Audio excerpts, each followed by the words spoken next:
Salut les gars, j'espère que vous allez bien. Aujourd'hui, on va parler d'un sujet que j'affectionne particulièrement. Comment on fait pour coucher dès le premier rendez-vous, le premier soir avec une nana? Alors bien évidemment, aujourd'hui, on ne va pas non plus rentrer dans tous les détails. Vous le savez, ce n'est pas le format des vidéos que je propose. Et je proposerai probablement une trame claire, nette et détaillée probablement plus tard dans un programme que je vous proposerai plus tard. Mais là, aujourd'hui n'est pas le sujet puisque on va déjà commencer à bien explorer ce sujet, voir est-ce que cela est réalisable ou non. J'ai ma petite idée, je pense que vous aussi. Si tu ne me connais pas encore, eh bien, je m'appelle Brice, j'ai créé la chaîne La Séduction pour les Zéros. Si tu ne t'es pas encore abonné, mais tu es fou, mon ami, mais tu es fou, qu'est-ce que tu attends? Abonne-toi. On a besoin, on a besoin d'engagement comme ça. Donc n'oublie pas, sinon tu vas louper encore d'autres thématiques, d'autres vidéos, d'autres sujets. Ah, les gars, vous savez, je vous avais dit, je suis fatigué. Bah oui, je suis fatigué. Du coup, je me tape une vieille merde là. Voilà, un herpès des familles. Ça, c'est symptomatique d'une fatigue, généralement. Là, c'est le cas. Voilà, donc maintenant que je vous en ai parlé, vous allez vous focaliser dessus, là, sur une putain de pustule, là, qui va vous dégoûter de la vie. Bah oui, mais tant pis, les gars, on assume. Si vous deviez aller au travail, bah, c'est la même chose, vous y allez avec. On peut pas se cacher, ça nous arrive des fois, ça nous tombe sur la gueule, on peut pas faire grand-chose. Je vais pas me cacher parce que il se passe justement des petits incidents physiques comme cela. Ça fait partie de la vie. Moi, ce que je vous propose, les gars, c'est qu'on assume. On fait comme si de rien n'était. Faites comme si, les gars. Et on attaque directement le sujet de la vidéo. Alors, oui, les gars, évidemment, je vais tout de suite répondre à cette question. Oui, bien sûr, on peut coucher le premier soir. Je peux te faire plusieurs témoignages sur ce sujet. Ça m'est arrivé plusieurs fois. Et tout ceci résulte d'une chose. Et là, je vais faire appel directement à ce que moi, j'ai appris. Et je vais vous expliquer pourquoi j'en suis arrivé à cette réflexion. La réflexion est la suivante, les gars. Jamais j'aurais pu coucher dès le premier soir en démarrant mon aventure dans le game. Impossible. C'était impossible. Et quand ça m'est arrivé, la première fois où j'ai couché dès le premier soir, eh bien, je savais que c'était le résultat, c'était la résultante de tout ce que j'ai appris pendant des mois, des années. Des mois, des années de bâche, des mois, des années de nanas qui ne répondent pas au téléphone, des mois, des années d'interactions qui se déroulent mal, voire d'interactions qui n'arrivent même pas à avoir lieu. Tout un tas de choses comme celle-là. C'est des nuits en boîte de nuit, pour rien. Rentrer seul, sortir seul. Bien sûr, tout ceci a alimenté justement mes connaissances, ma compréhension du game, comment faire. Et au final, c'est comme ça qu'un jour, poum, sorti nulle part, ça s'est fait de manière très facile. La première fois que ça m'est arrivé, c'est arrivé de manière très facile. Et c'est là que je me suis rendu compte que c'est arrivé de manière très facile parce que très détendu, très, comment dirais-je, confronté à l'échec. J'en attendais rien. Et c'est le premier truc, les gars, qu'il faut avoir en tête. En tout cas, moi, je vous dis comment je vois les choses. Avant de partir sur comment on monte ça, comment on optimise la possibilité de coucher dès le premier soir, dès un premier rendez-vous, il faut toujours se dire, les gars, qu'on part du principe qu'il ne se passera rien. C'est devenu maintenant la manière dont je fonctionne. Alors vous allez me dire, on n'entend rien, donc il se passe des choses. Oui, il y a un peu de ça. C'est surtout, j'ai appris avec les différentes rencontres que j'ai faites, que si avant d'un rendez-vous, si tu t'imagines qu'il va se dérouler des choses de dingue, t'es en train déjà de te faire des films. T'es en train de biaiser ta perception de ce que pourrait être la soirée ou l'avenir de cette soirée.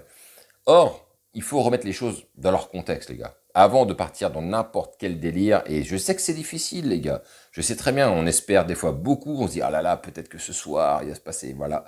Mais il faut se dire une chose, quand on va en rendez-vous, on ne sait pas si on va arriver à embrasser la fille, et on ne sait même pas si on pourra aller encore plus loin. Moi, j'ai tendance à dire, sur un premier rendez-vous, si déjà tu embrasses la fille, ta soirée, elle est winée, elle est bien. Après, le reste, c'est du bonus. Mais si déjà tu fais ça, déjà, c'est bien.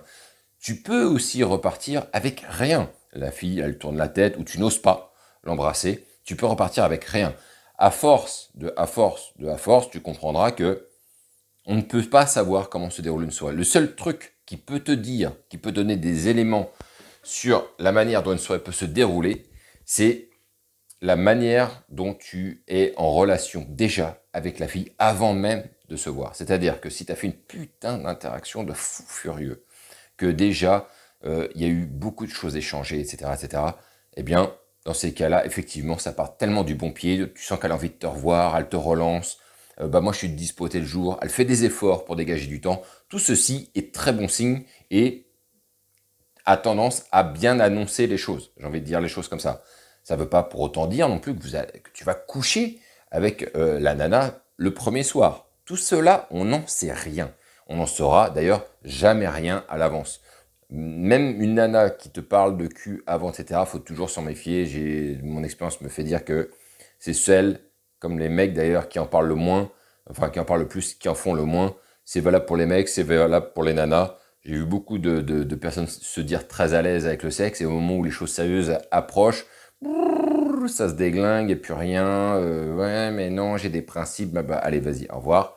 Donc voilà, tout ceci ne veut rien dire. Ne vous enflammez pas à l'avance. Alors, on va commencer tout de suite avec le point numéro 1 qui fait que vous allez déjà optimiser vos chances de pouvoir justement coucher le premier soir. Eh bien, là, c'est très simple, les gars. La première chose à faire déjà, c'est de faire une très bonne interaction. Vous faites une très bonne interaction, que ce soit à votre lieu de travail, que ce soit dans la rue, que ce soit en soirée. Si vous avez une très bonne interaction, vous optimisez vos chances, bien évidemment. Par là, je veux dire, et évidemment, j'ai vu cette différence aussi. Il y a des nanas que ça m'est arrivé de coucher au premier soir sans l'avoir jamais vue auparavant, via des sites de rencontres, bien sûr. Bien sûr aussi, si vous rencontrez une fille en soirée, je veux dire en club ou en bar, et que vous l'embrassez ce soir-là, bien sûr que vos chances, elles sont ultra optimisées pour coucher le premier soir. Maintenant, on peut avoir ni l'un ni l'autre, et ça se déroule de toutes les manières, mais plus vous êtes à un stade avancé au niveau de votre rapprochement avec la fille, mieux ce sera, et plus ce sera probable, il sera probable que vous puissiez ensuite coucher le premier soir. La deuxième chose, les gars, c'est le rendez-vous en soi. Il ne faut pas être pressé, d'accord? Je sais qu'il y a beaucoup de gars qui se disent « Ah là là, c'est bon, je suis en rendez-vous, je vais la ramener chez moi, pla pla pla, et ça y est, c'est terminé pour elle. » Non, non, ça ne se passe pas comme ça, les gars. Ça ne se passe pas comme ça. Et j'ai même envie de vous dire, plus vous allez montrer, plus vous allez pusher pour justement « Allez, bah viens, maintenant, on va se prendre un verre chez moi, etc. » Et plus vous allez risquer justement de réduire vos chances d'y arriver. Je vous dis quand même ça en passant parce que je sais qu'il y a beaucoup de gars qui ne comprennent pas ce truc-là. Mais pourtant, c'est la réalité des choses. Je l'ai vécu moi-même et je sais très bien que ça peut arriver à n'importe qui. Ce n'est pas parce qu'une fille vient chez vous qu'elle va vouloir coucher. La connotation venir chez vous n'est pas assimilée, n'est pas associée au fait de vouloir baiser le même soir. Ça, dans la tête de beaucoup de gars, c'est pourtant la réalité des choses. Ils se disent, si elle vient chez moi, c'est pour niquer. Moi-même, j'ai pensé ça à certains moments, à une époque, et je me suis rendu compte au bout d'un moment que tout le monde n'a pas la même perception de venir chez l'autre. D'accord? Nous, les gars, on est assez binaires. On pense que si ça se passe comme ça, c'est que ça y est, c'est validé d'avance. Or, ça ne se passe pas comme ça dans la tête d'une femme. Une femme n'est pas comme un homme. Certaines femmes, oui, vont venir chez vous en se disant lui, je vais me le faire, c'est sûr et certain. Mais des nanas vont avoir l'effet inverse dans leur cerveau. Et donc, vous allez devoir être prêt. Hein, et c'est pour ça que ça ne sert à rien de pusher. Donc, faites votre rendez-vous tranquille. N'en espérez rien. Vous devez juste être attentif à une chose, les gars. C'est que lorsque vous ferez ce rendez-vous avec la nana, vous devez être prêt soit de chez vous, soit de chez elle. Ne prenez pas des rendez-vous à 50 bornes de chez elle ou de chez vous. Mais quand je dis 50 bornes, il faut que ce soit vraiment très proche. Les rendez-vous que j'ai optimisés, où j'ai pu ramener le soir même, les endroits où j'ai été prendre un verre, c'était peut-être aller à 5-10 minutes de chez moi. Ce qui veut dire que je faisais une chose très simple, en réalité. Si vous partez de chez vous, et ça ce sera très facile à faire, et que vous êtes admettons en bagnole, eh ben vous lui donnez rendez-vous près de chez vous. Ça donnera un signal déjà assez sympathique en disant, voilà, je connais un endroit près de chez moi, viens me rejoindre devant, vous ne la faites pas rentrer chez vous, et vous lui proposez d'y aller tous les deux en bagnole. Pourquoi est-ce que c'est intéressant de faire ça? Parce que vous allez déjà avoir de l'échange. Et je trouve que conduire ou faire une balade à pied, si par exemple vous habitez une grande ville, eh ben, prenez un truc qui est très très proche de là où vous habitez et vous dites bah rejoins-moi là, attends-moi en bas et on fera le chemin ensemble. Et faire le chemin ensemble, c'est cool en fait. C'est ça qui commence à aider à durcir et à tisser des liens forts. Parce que vous allez parler, alors ça a été ta journée, c'était cool, ça va, et une balade à deux, c'est presque déjà une promenade de pré-couple. Il faut éviter de se dire on ne se voit que dans des moments spécifiques type bar, je l'aborde dans la rue et basta. Non, faites des choses ensemble les gars, faites des choses ensemble, comme là, marchez, vous lui demandez un point, de l'argent juste en bas de chez vous, et vous marchez à l'endroit que vous avez choisi. Si cette option ne fonctionne pas et que la personne ne peut pas se déplacer, eh bien, à vous donc de vous déplacer. Et là, j'en reviens, les gars, à ce que j'avais dit. Hein, essayez de ne pas voir des nanas qui habitent trop loin de chez vous. C'est un enfer. Pas de mission comme ça, casse-cou. Il y en a partout, des femmes. Donc, vous n'avez pas besoin d'aller vous prendre 100 bornes pour aller faire un rendez-vous pour un verre qui, hypothétiquement, en plus, pourrait ne pas se terminer comme on le voudrait. Vous voyez ce que je veux dire? Voire même, vous faites chier toute la soirée. Donc, autant que ce soit pas trop loin de chez vous. Donc, faites cet effort-là, les gars, de ne pas céder à la tentation de faire des distances, parce que vous allez avoir encore plus la haine. Un verre qui se passe mal, avec en plus 1 heure et demie de route, vous êtes dégoûté les gars, vous repartez, vous vous dites mais putain, trop d'investissement pour rien. En tout cas, moi à un moment donné, j'en ai eu ras le cul de me déplacer très très loin comme ça. Des fois c'était pas très très loin, mais avec les bouchons constants, au final c'est comme si je me tapais des bornes. Et pour des fois des rendez-vous où je savais des fois même d'avance que ce serait pas... Voilà. Donc non, prenons à côté de chez soi, il y a de quoi faire les gars. Alors certes, si tu habites dans une contrée hyper perdue, on va dire ça comme ça, vide, bah, à un moment donné, tu devras prendre une décision et probablement déménager. Qu'est-ce que tu veux que je te dise? Tu vas pas rester pendant toute ta vie autour d'une dizaine de personnes et 4 vaches et 3 moutons. Tu vois ce que je veux dire? Il y a un moment donné, si vraiment ça te pèse et que tu as besoin de rencontrer quelqu'un, bon bah viens habiter dans des endroits un peu plus peuplés. Ça veut pas dire que tu dois venir dans une capitale, dans une grosse ville du type Toulouse, Marseille, mais bon, il y a un moment donné, il faut aller dans des villes de minimum 20 000 habitants. Je pense que c'est à peu près correct si tu veux faire des rencontres plus ou moins régulières sans être cramé, quoi. Hein. Donc voilà. Donc la deuxième chose, c'est tu vas rejoindre la fille. Donc là, pareil, tu lui demandes au préalable, le moment où tu crées ton rendez-vous, que ce soit un endroit qui soit pas très loin. Hein, tu dis, bah, voilà, je te rejoins chez toi, et puis on n'aura qu'à, je pense que tu dois avoir des super bars à côté de chez toi, et puis voilà, je te laisse, je te fais confiance, je te rejoindrai, et puis on ira à pied, et c'est toujours sympa de proposer ça. Bah, on ira en marchant, ça nous fera une petite balade, c'est cool, j'aime bien marcher, ça fait du bien, c'est bon pour le physique, ça fait respirer, c'est bien aussi toujours enfermé dans un bureau, dans un, je sais pas, un entrepôt, ce que vous voulez, quoi. C'est toujours bien d'amener aussi les choses sous cet angle. Et donc là, vous allez pouvoir déjà mailler votre rendez-vous de la meilleure des manières. Elle vient vers chez vous, vous n'êtes pas très loin, vous allez vers chez elle, et là, pareil, vous n'êtes pas très loin non plus de chez elle. Pourquoi c'est intéressant de faire ça? Parce que déjà, dans le scénario A, vous allez la redéposer, soit à sa bagnole, soit, je sais pas, peut-être une bouche de métro qui est à côté de chez vous. Bon. Mais en tout cas, vous ferez le chemin inverse. Et ce sera toujours le moment, à ce moment-là, les gars, de dire, écoute, est-ce que ça te dit qu'on se prenne un dernier verre? L'idée, c'est quand même, et c'est la clé, les gars, c'est que votre rendez-vous soit suffisamment bien pour que vous ne restiez pas trop longtemps, vous ne campiez pas dans le bar ou le restaurant. Non, ce n'est pas une bonne idée si vous le faites. Pourquoi pas? Ça m'est déjà arrivé que ça tourne, ça commence en bar et ça tourne en restant, bah viens, on bouffe un temps, et si le moment est cool, pourquoi pas? Et de ne pas trop y rester longtemps, de partir avant que le soufflet retombe, de manière à ce qu'en fait, il y ait cette marche après, il y a ce retour au bercail pour proposer un dernier verre.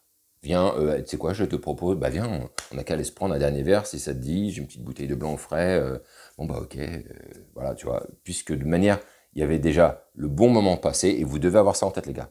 Il faut qu'elle ait passé un bon moment, vous aussi, accessoirement, et qui est cette idée de que ce rendez-vous a été finalement interrompu avant qu'il arrive à son terme, parce que vous, dans votre tête, vous allez le prolonger chez vous. Vous voyez ce que je veux dire? Et si vous la rejoignez vers chez elle, ce prolongement de rendez-vous doit venir à ce moment-là d'elle. Ne lui demandez jamais si vous pouvez monter chez elle, les gars. C'est très incorrect, c'est très impoli. Et tout de suite, la nana, si elle a des doutes, si elle n'est pas sûre, à ce moment-là, elle est fixée. Le mec veut me tirer, c'est sûr. Il veut me mettre une cartouche.